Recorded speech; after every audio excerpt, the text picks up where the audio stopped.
ரொம்ப சோகமாக இருக்கிறீங்க போல இருக்கு. உங்கள் சோகம் எதுனாலேன்னு தெரிஞ்சுக்கலாமா இப்படின்னு சில நேரங்களில் சில பேர் நம்மள்கிட்ட கேட்பாங்க.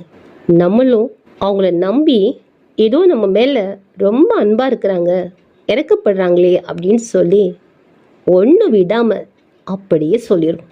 அவ்வளோதான்.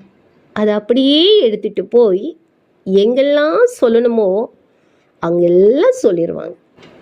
நம்ம பிரச்சனையை நம்ம வெளியே சொல்லிட்டாலே நம்மையே நம்ம அவங்கள்ட்ட விட்டுட்டோம் அப்படிங்கிறது அர்த்தம். எந்த விஷயத்தையும் யாருக்கிட்டையும் பகிர்ந்துக்கிடாதீங்க, யாரையும் நம்பாதீங்க. நீங்கள் நம்பி நம்பி தான் இந்த அளவுக்கு வந்துட்டீங்க. இன்னுமா நம்புறீங்க?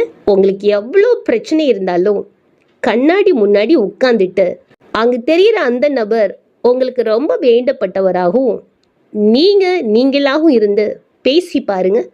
நன்றி.